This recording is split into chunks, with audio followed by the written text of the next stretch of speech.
Porque vejam, hoje é muito fácil para uma mulher que quer, por exemplo, se tornar herdeira de um cara, é muito fácil, ela tem lá 40, 45, 50 anos que seja. Por que isso pode fazer as mulheres voltarem a casar ou manter uma união estável mais cedo? Muito simples. Uai, mulherada, não tô entendendo por que essa revolta toda, essa indignação contra essa proposta do novo Código Civil, de retirar o cônjuge e o companheiro ou a companheira do rol de herdeiros necessários. Cadê as mulheres empoderadas que estão conquistando seu espaço, independência, que já não precisam de homem para mais nada? Ué, não tô entendendo, já ficaram revoltadas. Tem mulher dizendo que tem que ir ao Congresso Nacional, se mobilizar para evitar essa mudança. Eu acho que nós homens deveríamos ir lá para exigir que seja feita mesmo essa mudança. Enfim, vou falar então sobre essa possível mudança aí no Código Civil e o porquê que as mulheres estão ficando tão indignadas, e vou falar também sobre 3 possibilidades interessantíssimas que essa mudança traz. Primeiro, vai diminuir muito o fenômeno do velho da lancha, vai possibilitar aí doações para uma segunda esposa ou legados, e também o porquê provavelmente muitas mulheres vão começar a se casar mais novas outra vez, ou pelo menos entrar numa união estável aí cada vez mais cedo.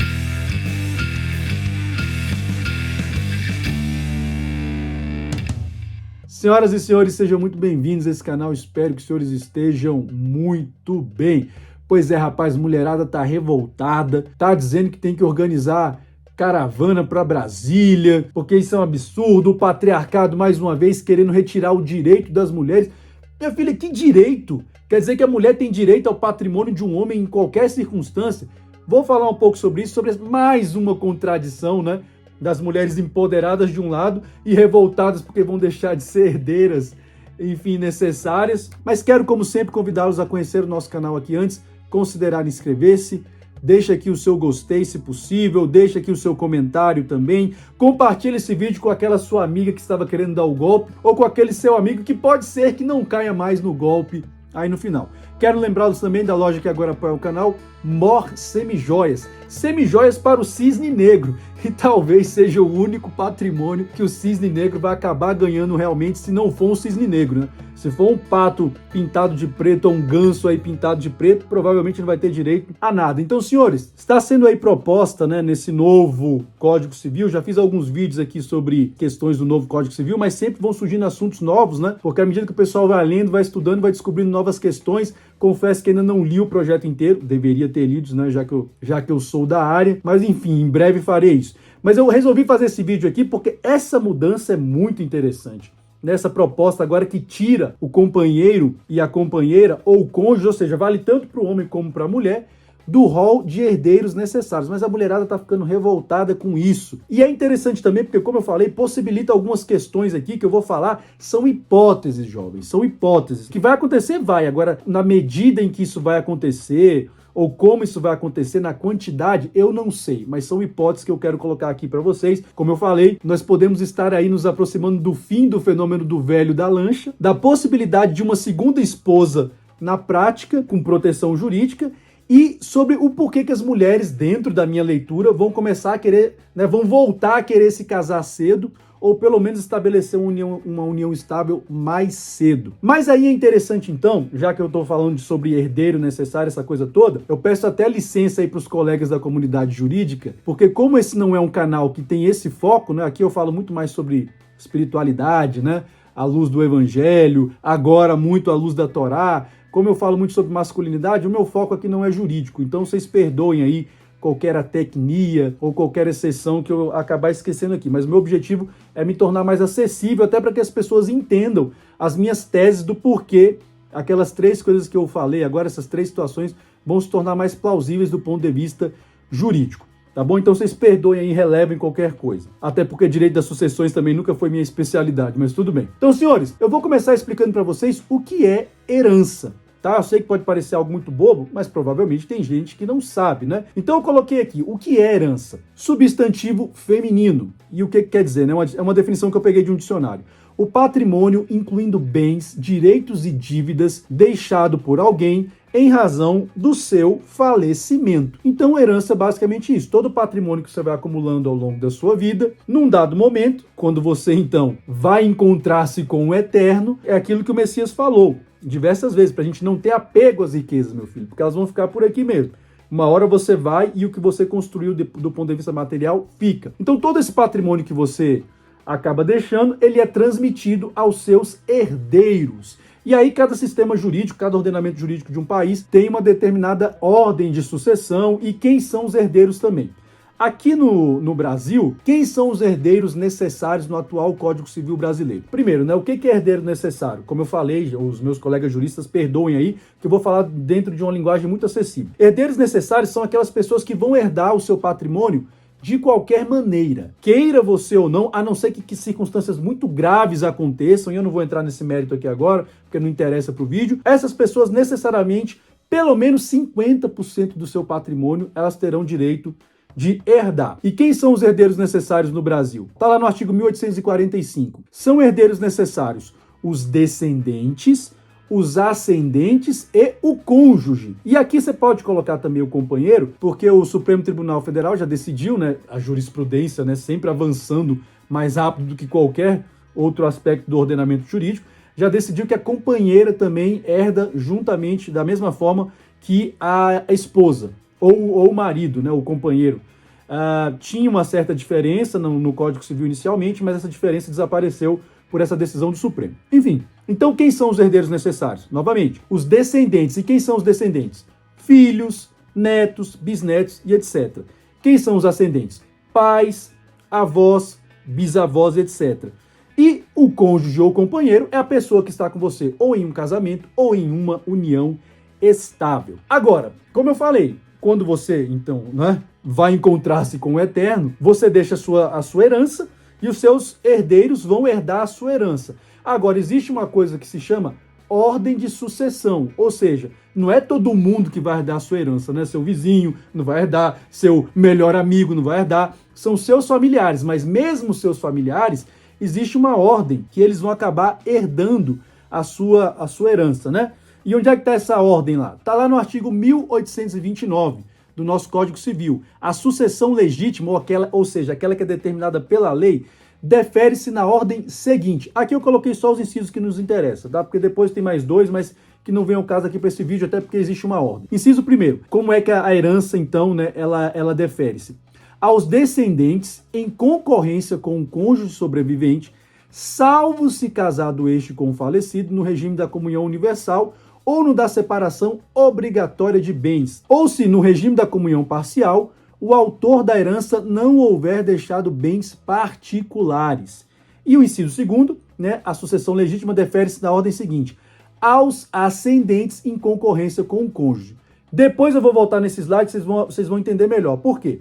Porque para entender um pouquinho melhor isso aqui, entender a minha tese, né, e vocês entenderem também porque as mulheres estão tão revoltadas, e o porquê aquelas três coisas que eu falei vão se tornar possíveis, eu vou fazer uma brevíssima revisão aqui sobre os regimes de bens no casamento ou união estável no Brasil, tá? Existem, na verdade, 4 regimes, mas eu vou falar aqui apenas dos 3 mais comuns, porque o 4º regime, que seria a participação final nos aquestos, meu amigo, sinceramente, eu nunca nem ouvi falar de ninguém que se casou nesse regime. Então, eu vou falar dos 3 mais conhecidos. Quais são? Separação de bens, que está lá no artigo 1687, comunhão parcial, que está no artigo 1658, e a comunhão universal, que está no artigo 1667. Regime de separação de bens. Como eu falei, eu vou ser bem superficial aqui, só para vocês entenderem mais ou menos. O que é o regime de separação de bens? Está lá no artigo 1687. Estipulada a separação de bens, estes permanecerão sob a administração exclusiva de cada um dos cônjuges, que os poderá livremente alienar ou gravar de ônus real. E aí, para deixar um pouco mais fácil, né, esse juridiquês, para vocês que acompanham aqui que não tem uma formação na área, eu fiz um gráfico aí embaixo para tentar explicar melhor. Vejam, primeira a situação aí. Você tem os bens do marido ou do companheiro antes do casamento ou da união estável e depois. E a mesma coisa, os bens aqui, né, do outro lado, os bens da esposa antes e depois, ou da companheira, né, antes e depois da união. Então vejam, tem o casamento e a união estável aí no meio, mas os bens não se comunicam. Ou seja, os bens que o homem tinha antes continuam sendo dele e os que ele tiver depois do casamento ou da união estável continuam sendo dele, certo? A mesma coisa vale para a mulher. Os bens que ela tinha antes continuam sendo dela e os que ela tiver depois continuam sendo dela, tá bom? Não vai ter partilha no caso de divórcio, né? E também no caso de morte, aí é diferente, eu vou falar aqui depois. Regime da comunhão parcial, que é o mais comum, tá? É o mais comumente adotado nas uniões estáveis e nos casamentos, até porque para fazer os outros regimes você precisa de um pacto antinupcial ou de uma escritura pública, no caso da união estável, mas enfim, isso é outra história. Então vamos lá, regime de comunhão parcial. Artigo 1658. No regime de comunhão parcial, comunicam-se os bens que sobrevierem ao casal na constância do casamento, com as exceções dos artigos seguintes. As exceções não interessam aqui para os objetivos desse vídeo aqui. Então veja, a situação aqui é um pouco diferente. Os bens que o marido ou o companheiro tinham antes permanecem sendo dele. A mesma coisa com os bens da esposa ou da companheira, né?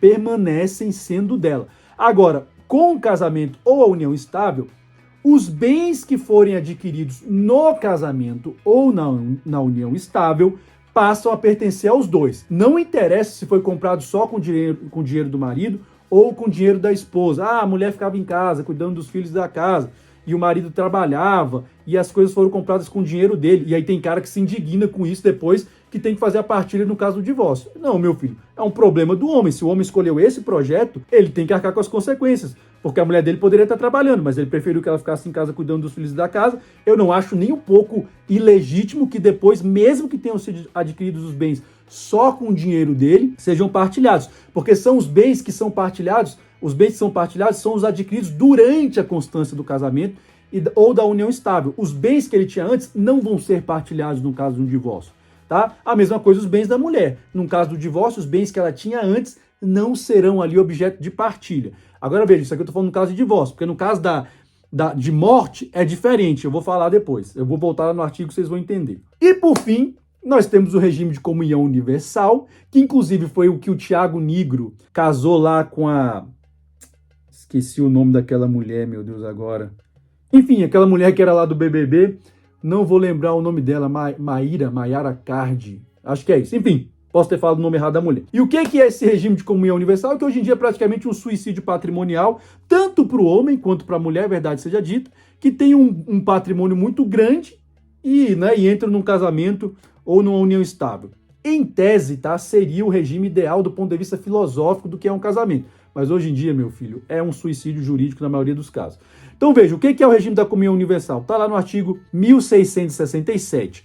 O regime de comunhão universal importa a comunicação de todos os bens presentes e futuros dos cônjuges e suas dívidas passivas, com as exceções do artigo seguinte. As exceções também não nos interessam aqui. O que acontece no regime de comunhão universal? Todos os bens do homem ou da mulher que eles tinham antes, que eles tinham depois, tudo se mistura. Fica tudo sendo uma coisa só. Então, por exemplo, se o Joãozinho casou-se com a Mariazinha, vamos supor, o Joãozinho antes de casar tinha 10 apartamentos, 10 casas, 3 fazendas e a Mariazinha não tinha nada. Quando o Joãozinho se casa com a Mariazinha, ou a Mariazinha tinha todo o patrimônio e o Joãozinho não tinha nada. Quando eles se casam, tudo passa a pertencer aos dois. Se tiver um divórcio, vai ser metade para cada um. Então a Mariazinha vai ficar, sei lá, com uma fazenda e meia, vai ficar com 5 casas e vai ficar com 5 carros. Ou o Joãozinho, tá? Então isso é o regime de comunhão universal de bens. Agora, vamos voltar para ler mais uma vez o artigo que fala sobre a ordem da sucessão, que vocês vão entender um pouquinho melhor. E aí eu já vou para a parte, então, do porquê que essa mudança que está sendo proposta está indignando tantas mulheres. A sucessão legítima defere-se na ordem seguinte: aos descendentes, em concorrência com o cônjuge sobrevivente. Ou seja, nesse caso, o companheiro ou a esposa, né, ou o marido ou a companheira, concorrem com os filhos que eles tiverem. No caso de morte, tá? Quando fala de sucessão, já é no caso de morte. Aqui não tem nada a ver com divórcio. Então, se o fulano morre ou a fulana morre, junto com os filhos que eles tiverem, o fulano ou a fulana também vão concorrer à herança, fora a parte que a pessoa já tem na partilha, tá? Na eventual partilha, a depender do regime de bens que eles tiverem. Salvo se casado este com o falecido, no regime de comunhão universal ou na separação obrigatória de bens, ou se no regime da comunhão parcial, o autor da herança não houver deixado bens particulares. Aos ascendentes, inciso 2º, em concorrência com o cônjuge. Ou seja, Se você não teve filhos, tem pouca gente que sabe disso, mas uma parte da sua herança vai para os seus pais. Eles vão concorrer com a sua esposa ou com a sua companheira, ou com o seu companheiro ou com o seu marido. E muita gente pergunta, ué, mas por que isso? Que lógica tem? Bom, dentre outros motivos, um dos mais óbvios é o seguinte, um regime de reciprocidade. Se os seus pais morrerem, o patrimônio deles não vai para você. Se você não teve filhos, o seu patrimônio vai para eles, não tem nenhum problema nisso. Então, isso é basicamente o que a gente tem hoje com as sucessões no Brasil. E como eu falei aqui, os herdeiros necessários, tá? O cônjuge é um dos herdeiros necessários. Ou seja, necessariamente o seu marido ou a sua esposa ou o seu companheiro ou a sua companheira vão participar da sua herança. Agora, o que é o grande problema? E aqui que está a grande indignação das mulheres atualmente. A proposta do novo Código Civil acaba com essa história de que o marido ou a esposa ou o companheiro ou a companheira são herdeiros necessários. Ou seja, o cônjuge não necessariamente vai herdar algum patrimônio depois que você morrer. Porque hoje, como eu falei, mesmo que se case em qualquer regime, pode ser o regime de separação, meu irmão, que for, a não ser o de separação absoluta, que é o que eu vou falar aqui, na sequência eu falo um pouco sobre ele. Em todos os outros regimes, se você morre, o seu marido ou a sua esposa, ou o seu companheiro ou sua companheira, vão participar da sua herança. Agora, com essa mudança no novo Código Civil, eles deixam de ser herdeiros necessários. Ou seja, se você não fizer um testamento direcionando parte do seu patrimônio para o seu cônjuge, ou o seu marido, ou a sua esposa, ou o seu companheiro, ou sua companheira, eles não vão herdar nada, a depender, obviamente, mais uma vez, do regime do casamento. E é aí, então, que as feministas ficaram indignadas, dizendo que isso é um absurdo, que mais uma vez o patriarcado está querendo prejudicar as mulheres, porque agora as mulheres não vão ter mais direito à herança do marido, a não ser que o marido reconheça esse direito delas em um testamento. Mas qual que é o problema? O patrimônio não foi ele que construiu? O patrimônio não é dele? Por que é que vocês, então, estão reclamando? A mulherada hoje em dia não pode trabalhar, não pode conseguir o próprio patrimônio? Por que vocês estão reclamando? Eu não estou entendendo, mulherada. Tá muito estranho isso aí. Estão querendo fazer até lobby lá no Congresso Nacional. E aí, então, vejam comigo agora que interessante as situações que eu falei, né? Primeiro, por que isso pode dificultar o fenômeno do velho da lancha? Porque a novinha deixará de ser herdeira necessária, porque a proposta do código é alterar isso, além de ser obrigada a se casar no regime de separação obrigatória de bens, a depender da idade do homem. O regime de separação obrigatória de bens é um regime que a própria lei impõe, que só pode se casar. Isso ainda não vale para a união estável, mas parece que já tem um projeto que também quer englobar a união estável também nessas questões aqui de regime. Mas enfim, o regime de separação obrigatória de bens, como eu falei, né, obriga que, se a pessoa está lá no artigo 1641, tá no inciso 2º, é obrigatório o regime da separação de bens no casamento da pessoa maior de 70 anos. Essa idade, até 2010, salvo o melhor juízo, era de 60 anos, mas acabou sendo alterada. Então vejam, por que é que isso vai dificultar muito esse fenômeno? Porque geralmente, os caras, quando iam se casar com uma mulher muito mais nova... Senhores, aqui rapidamente uma pausa no vídeo, só para um esclarecimento rápido, tá? Eu estou utilizando o tempo passado porque eu estou partindo do pressuposto fictício, né, de que a norma tenha sido aprovada. Mas isso que eu vou descrever agora na sequência é o que acontece hoje, mas que pode deixar de acontecer caso essa mudança seja aprovada. Beleza? Só esse esclarecimento. Eles até casavam no regime de separação de bens, né, que está lá previsto. Se o cara tivesse mais de 70 anos, aí a separação era obrigatória. Mas se ele não tivesse, ele até se casava lá no regime de separação de bens, né, que às vezes os filhos pediam, ou algum herdeiro pedia, enfim. Só que quando esse cara morria, e geralmente, né, pela ordem da natureza, o cara acabava morrendo antes da mulher, os bens, ele concorria, a mulher, no caso, né, a novinha, concorria por quê? Porque ela é uma herdeira necessária. A partir do momento que tem um casamento ou uma união estável, o companheiro ou o cônjuge, como a gente leu hoje ainda é assim, ele passa a ser um herdeiro necessário. Então a novinha poderia até não partilhar dos bens do cara ali. Não ia 50% para ela e 50% para os herdeiros. Mas ela participava da herança junto com os herdeiros. Isso aí vigora até hoje. Só que com essa mudança, corre o risco dela realmente não ganhar mais nada. Porque veja, se o cara tiver mais de 70 anos, ela já vai ser o regime de separação absoluta, né? Separação de bens legal. A própria lei impõe esse regime. Então ela já não vai ganhar nada do patrimônio, não vai ter 50% para ela. E se o cara não deixa nada no testamento para ela, não deixa nenhum legado, nem nada, ela não vai receber nada, porque ela não concorre mais com os herdeiros. Sejam os ascendentes, né, os pais, se o cara ainda tiver, seja com os filhos. Então vejam, isso é uma situação que vai certamente, né, dificultar um pouco mais esse fenômeno do velho da lancha. Uma segunda situação muito interessante também. Por que isso pode viabilizar a doação para a segunda esposa? Por que eu digo isso? Porque se a esposa ou companheira deixa de ser herdeira necessária, eu entendo que ela deixa de ter legitimidade para anular uma doação ou legado do marido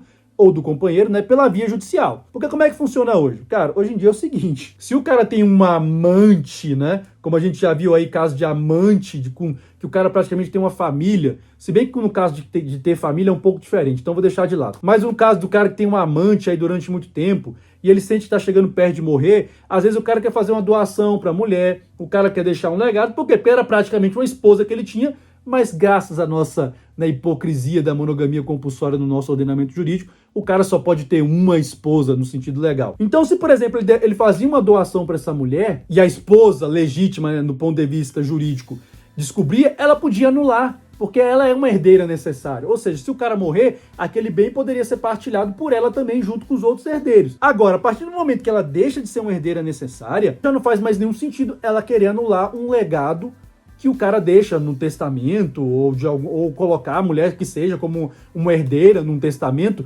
porque ela não vai mais ter direito a esse tipo de herança.